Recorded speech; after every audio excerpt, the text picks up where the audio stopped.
Siapa yang tak suka makan mie instan? Rasanya yang gurih, nikmat, lezat, dan mengenyangkan menjadikan si keriting ini sebagai makanan favorit setiap orang. Bahkan menjadi menu wajib yang ada di hampir setiap kafe atau tempat tongkrongan anak muda, yang disajikan dengan berbagai topping dan sayur yang membuat sajian mie terlihat begitu menggoda. Meski banyak yang menyukai makanan yang satu ini, tak sedikit juga masyarakat yang beranggapan mie instan adalah makanan tak sehat yang kurang baik untuk dikonsumsi karena mengandung sejumlah zat berbahaya bagi tubuh.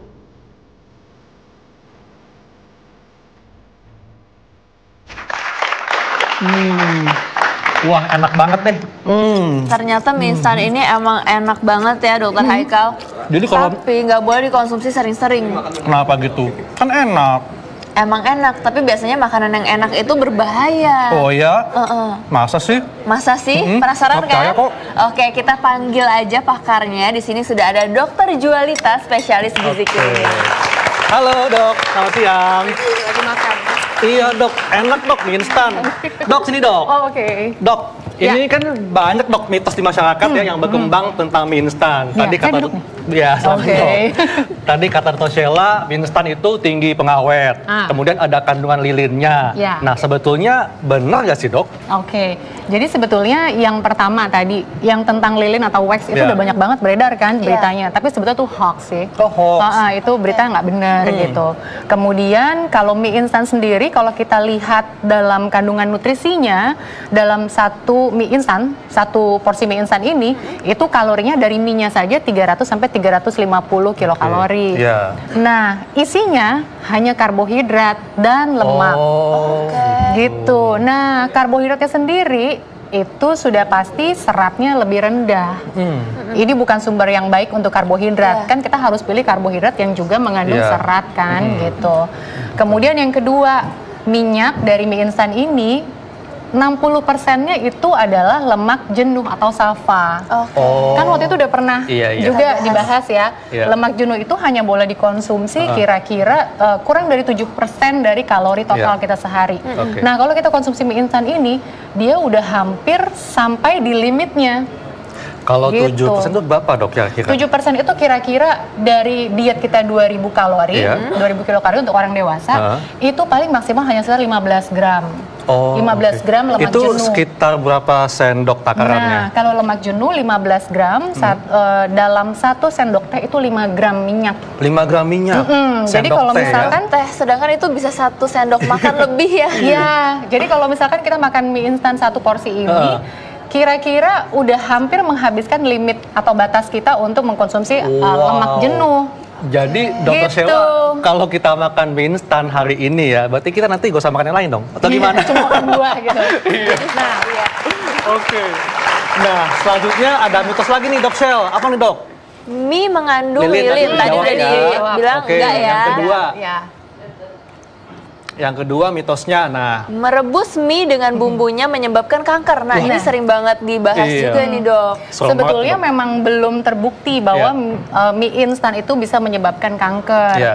Namun kanker sendiri itu dia itu faktor resikonya kan multifaktorial, Banyak ya. banyak banget, Iya. mulai dari genetik, Betul. kebiasaan, pola hidup yang nggak sehat. Polusi juga betul, bisa. Betul, jadi belum ada tuh penelitian yang benar-benar mengkaitkan mie instan dengan kejadian kanker. Jadi kalau gitu kita semua dan ibu-ibu di rumah yang mungkin anaknya suka mie instan, jangan khawatir ya bahwa hoax itu ya belum terbukti kalau Iya. mie instan bisa menyebabkan kanker karena kanker ini banyak sekali faktor penyebabnya. Iya. Seperti itu. Gitu. Nah, ada lagi. next dok Sheila, apa nih dok? Next, makan mie instan dengan nasi agar lebih kenyang. Waduh, karbohidrat ditambah karbohidrat. Gimana tuh, Dok? Ini tipikal orang Indonesia. Iya, jadi- Kalau belum makan nasi itu nggak makan. Jadi Dokter Haikal karbohidrat suka atau kayak gitu karbohidrat gak, Dok? Suka, waktu saya kos nih, akhir bulan saya makan nasi sama mie, lebih hemat. Hemat ya. Iya, jadi ya fakta sih makan mie sama Fakta. nasi pasti kenyang, cuma nilai nutrisinya gimana? Ya kan? Jadi double karbohidratnya ya? Iya, double karbohidratnya. Oke. Oke. Nah, Iya. sebenarnya karbohidrat yang harus dikonsumsi itu per hari berapa banyak sih, Dok? Kalau karbohidrat minimal yang dikonsumsi per hari itu sekitar 120 sampai 130 gram atau padanannya kira-kira dalam satu hari itu 3 porsi nasi, satu porsinya sekitar 6 sendok makan. Nah, oh, 6 sendok Berarti makan. 16 sendok makan.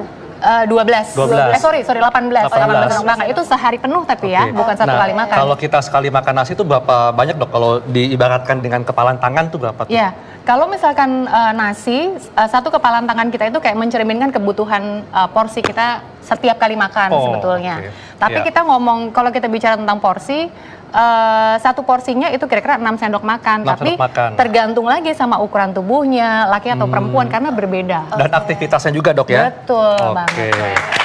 Iya.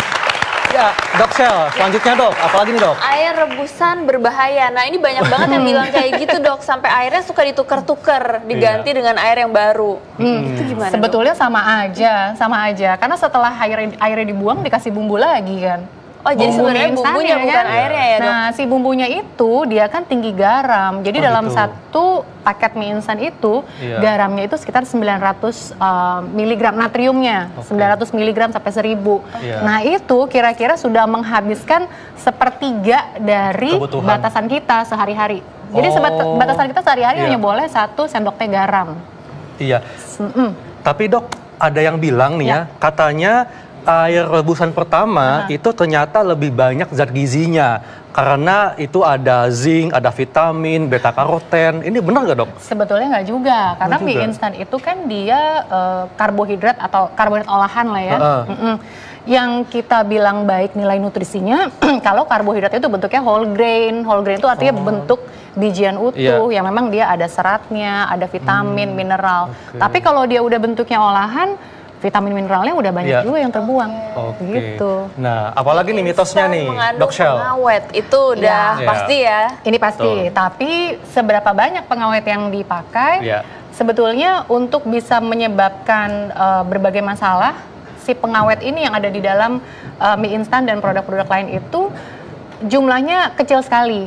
Oke. Jadi memang sudah ada yang namanya batasan yang diperbolehkan berapa sih zat pengawetnya gitu. Iya. Oke. Heeh. Oke. Ya, selanjutnya ada lagi kan ini dok? Satu oke. lagi yang bikin penasaran Iya. nih dok. Ada juga mie instan yang ditaruh di styrofoam. Nah perbedaannya itu seperti apa dok? Katanya itu lebih berbahaya. Terus kuahnya ditaruh di dalam plastik. Iya. Iya, jadi memang sebaiknya setiap kita mengkonsumsi sesuatu yang panas, sebaiknya kita letakkan di wadah gelas Gelas atau kaca ya, ya piringnya. seperti ini, Iya. lebih aman. Karena kalau plastik kalau dia Iya. kena panas kan juga nggak bagus gitu. Ya. Nah, dok, kalau kita makan mie instan itu kan gurih rasanya ya. Ya.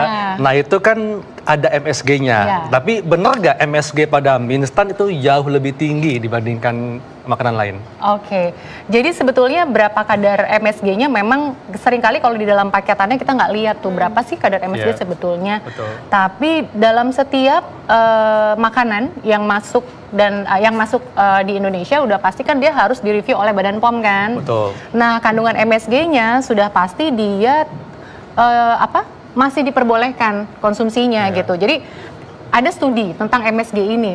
Ya, studi tentang MSG ini. Ternyata MSG baru akan menyebabkan berbagai masalah kalau dia dosisnya sangat besar dan dia disuntikan. Oh. Sementara kan yang kita Iya. makan lewat oral, Betul. lewat saluran pencernaan Iya. gitu. Nah dok, kan ada juga mie yang bukan mie instan. Ya. Jadi mie yang diolah sendiri, tapi bentuknya sama aja. Mie telur, Ya. mie kornet, Ya. itu sama gak dok? Sebetulnya kalau mie telur kita kan bisa kontrol bumbu-bumbu kita sendiri Iya. kan. Artinya bumbu yang kita masukkan bisa kita sesuaikan garamnya mau seberapa. Kalau mie instan sudah jadi, yang tadi saya bilang ternyata dia udah menghabiskan sepertiga dari batas harian kita untuk konsumsi garam. Jadi kalau dibandingkan mie telur sama mie instan lebih baik mie telur. Oh, lebih baik buat sendiri ya dok, jadi bisa dikontrol. Iya, bisa Jadi dikontrol. artinya mie telur lebih baik dibandingkan Pengolahannya. pengolahannya. Oke. Pengolahannya. Nah, kalau mie basah yang di pasar, yang kuning-kuning itu dok, itu gimana tuh? Yang cabenya warna orange itu ya dok ya? Iya, bisa juga gitu. Itu kan industri rumahan kebanyakan ya. Iya. Nah untuk industri rumahan memang kita nggak bisa tahu nih kandungan aslinya itu bagaimana. Iya. Jadi kalau saya memang lebih baik Iya. yang sudah ada packagingnya bagus, kemasannya jelas, kandungan nutrisinya jelas, dan itu dia sudah lewat Badan POM. Oke. Kalau saya gitu. Iya. Wah, ini seru banget ya. Dr. Sheila, saking serunya nih banyak pertanyaan yang masuk ke laman Facebook kita terkait mie instan. Kita lihat tayangannya, pertanyaannya berikut ini.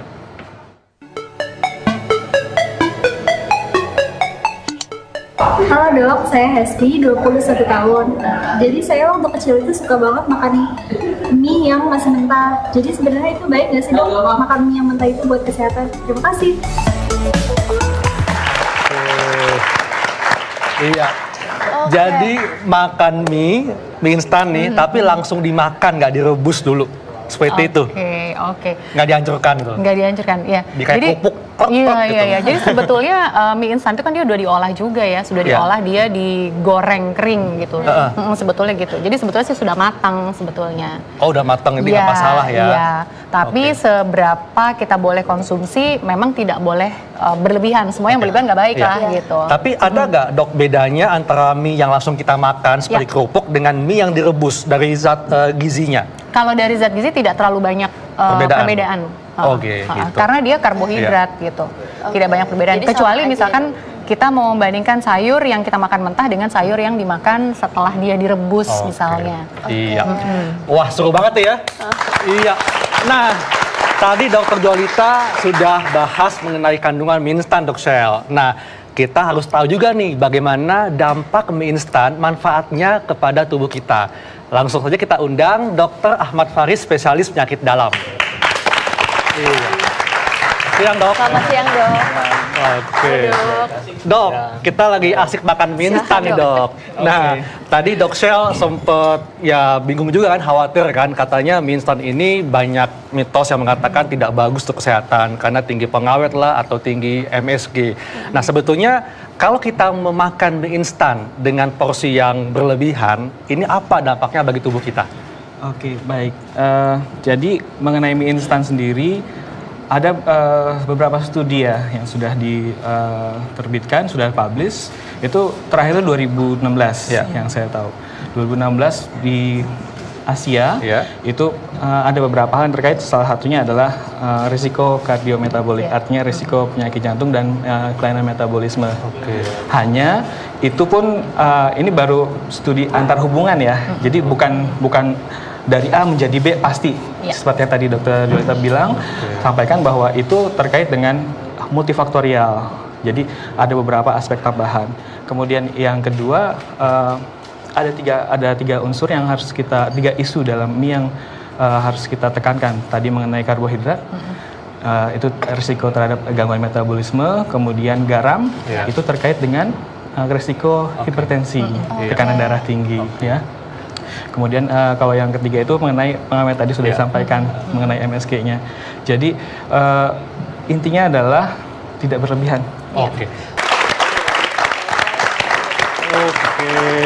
Ngomong-ngomong ini ngomongin mie, aku kok nggak dikasih sih? Wah, ada Mbak Selvi Kitty nih. Apa kabar, Mbak? Aduh, selamat siang.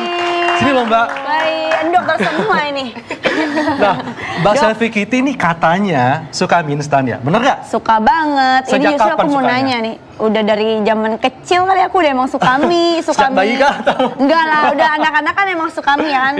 Dari zaman masih SD. Terus aku mau nanya nih, dengan seringnya makan mie itu bahaya nggak sih? Kalau misalkan aku kan pasti takut gendut, takut apa, tapi suka gitu sama mie. Gimana tuh? Ada saran baik nggak kalau misalkan makan mie itu harus seminggu sekali gitu ya, benar sebulan sekali atau gimana tuh? Oke. Jadi mengenai konsumsi mie, kalau dari studi-studi ya sebenarnya, karena kita harus berlandaskan bukti atau studi. Jadi kalau studi yang ada itu kurang dari 1 kali per bulan. Ya. Sebulan? Itu yang di studinya, itu di satu negara di Asia ya. Nah, kemudian sebenarnya yang harus dilihat lagi, mungkin nanti akan kita bahas mengenai beberapa rekomendasi ya, kalau misalnya kita bicara tentang mie. Nah, risiko itu baru muncul satu, misalkan kalau kita terlalu sering mengkonsumsinya dan full package ya, jadi satu kemasan itu dikonsumsi dan terus dengan berlebihan. Dikatakan sering ini berapa kali, Dok? Dikatakan terlalu sering? Kalau studi yang ada tuh lebih dari 3 kali dalam sebulan. Lebih dari 3 Maaf, dalam 1 minggu. Dalam lebih dari 3 satu kali. Jadi nggak boleh makan 3 mie gitu? Lebih 3 kali. Oh, 3 kali. Itu bikin gemuk?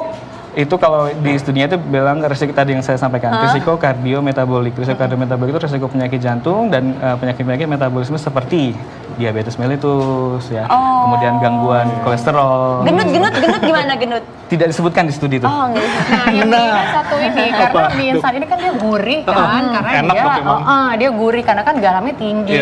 Nah, justru sekarang yang ditakutkan adalah karena dia gurih sekali, biasanya akan memicu nafsu makan kita lebih banyak. Jadi satu mie instan tuh nggak cukup ya dok ya? Kadang-kadang begitu. Apalagi sekarang banyak yang kemasan jumbo kan katanya.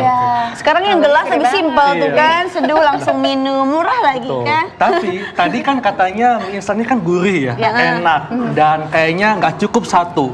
Artinya apakah mie instan bisa bikin kita ketagihan, dok?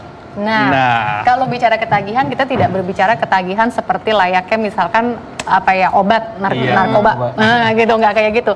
Tapi karena gurih, apalagi anak-anak suka banget rasa gurih kan. Jadi kalau diperkenalkan dari awal, ditakutkan anaknya akan nagih gitu. Dia akan pengen yang seperti ini rasanya. Oh, jadi sebaiknya makan mie itu sebulan sekali. Iya. Dianjurkannya begitu. Tidak dianjurkan, maksudnya limit ya dok. Oh gitu. Batasan.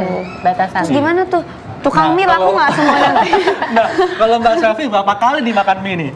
Justru aku juga dulu gitu dok, sebulan sekali gitu. Tapi karena ada temennya sekarang sering tuh makan mie. Tapi yang aku takutin nggak mikirin itu, mikirnya takut gemuk. Karena kan kalau misalkan makan mie tuh katanya bisa apa sih kalau orang Sunda bilang ya ngembang gitu loh dok. Bekah itu ngembang gitu loh. Jadi nanti kebayang itu kalau makan mie diibaratkan kalau misalkan masuk perut mekar juga gitu katanya. Begitu gimana tuh? Nah, tapi kalau mengenai proses ngembang, mekar, memang tidak ya. Jadi tidak terkait dengan proses tersebut. Dalam hal kata studinya juga tidak mengatakan terkait dengan obesitas di situ.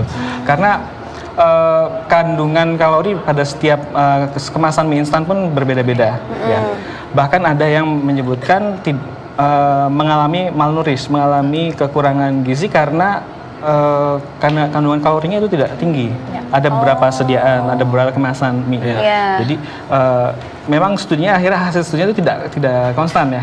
Ada yang bilang menyebabkan tadi diabetes dan sebagainya, tapi di satu sisi justru terjadi kekurangan gizi karena menganggap itu untuk mengganti makanan pokok kita gitu atau makan porsi besar kita. Oh gitu. Soalnya kan aku sering dengar kalau misalkan yang makan mie pagi cewek jangan makan mie kalau malam ntar gendut katanya gitu kan. Gitu ya? Iya. Berarti nggak ada masalah dong kalau misalkan nanti aku makan mie malam-malam nggak ada masalah. Tapi sebulan sekali tetap gitu. Itu dia. Kayaknya itu nggak rela sama sekali. Ada yang berbicara bahwa mie instan ini lama diolahnya dibandingkan dengan nasi. Jadi termasuk karbohidrat yang lama diolah di dalam tubuh. Iya. Terkait dengan itu, selaras dengan tadi yang disampaikan Dr. Jualita, memang seratnya itu kan rendah ya. Jadi terkait dengan proses pencernaan yang lebih lambat. Memang ke arah situ. Hanya gangguan pencernaan lebih lanjut juga tidak ada studi yang menyebutkan. Tapi aku mau nanya kalau misalkannya sering kebanyakan mie katanya suka bikin sariawan, bener nggak sih? Mungkin karena panas kali dok ya? Iya bisa kan? Benar, gurih, pedas, terus ada MSG-nya lagi itu. Iya. Jadi betul, saya baca beberapa artikel kesehatan mengenai mie karena pandangan mengenai konsumsi mie itu menggantikan makan porsi besar sehingga memandang bahwa mie itu sudah cukup mewakili semuanya. Sedangkan tadi yang saya sampaikan justru protein, mineral, vitaminnya itu sedikit, bahkan mungkin ada beberapa yang tidak ada. Oke. Jadi kalau gitu mie instan tidak bisa menggantikan makanan pokok kan, seperti itu. Nah, kalau gitu kapan sebaiknya kita makan mie instan di sela-sela jam makan kita? Kapan sebaiknya, dok? Justru jangan sampai dimakan di jam selingan, jangan jam selingan. Jadi makanan pokok. Jadi intinya adalah karena dia kan karbohidrat. Oke, ada telepon masuk. Halo, dengan siapa di mana? Iya, dengan siapa, Pak? Dengan Pak Wahyu. Dari mana, Pak? Dari Bangkalan itu. Oke, Pak Wahyu. Apa yang mau dikonsultasikan, Pak? Kalau mie rebus itu, kalau mie rebus itu dimasukkan air panas langsung ke dalam bungkus itu bagus nggak, Mbak? Sehat nggak? langsung dimasukkan air panas. Gitu. Jadi plastiknya juga ikut. Oh ya, udah kayak zaman dulu air panas dimasukin kan, nggak boleh kita pakai karet, lalu dimasukin mangkuk gitu kan. Iya, itu aja Pak pertanyaannya. Oke, terima kasih baik, Pak. Terima kasih Pak. Iya. Gimana tuh? Iya, aku juga pernah tuh, Dok. Oke. Jadi benar-benar nggak direkomendasikan. Jadi memang harus dilepas dari bungkusnya dan bungkusnya itu kan plastik, dia tidak boleh kontak dengan sesuatu yang panas gitu. Jadi memang harus direbus, dibuka dulu bungkusnya. Buka dulu ya. Mungkin pengen simpel kali, Dok, ini pakein karet. Langsung aja dimasukin semuanya. Iya, Dok. Yang tadi Dok belum dijawab, kapan sebaiknya makan mie instan? Oke, jadi selingan enggak dong ya. Enggak boleh selingan ya. Enggak boleh selingan. Tipsnya gini, kalau mau jadikan makanan utama, si mie ini kan dia sumber karbohidrat, jadi sifatnya dia menggantikan porsi nasi gitu. Nah, kembali lagi ke konsep piring makan yang sehat. Kalau ini jadi sumber karbohidrat, berarti harus ada sayurnya juga, harus ada proteinnya juga gitu. Jadi kalau misalkan kita masak mie instan, kita tambahin potongan sayur, ayam, betul, telur. betul, ayam boleh, telur juga boleh gitu. Iya, oke. Iya. Nah, jadi mie instan ini sebetulnya boleh dikonsumsi karena ada zat gizinya, tapi tidak boleh berlebihan. Mie instan lezat, tapi hati-hati. Oke.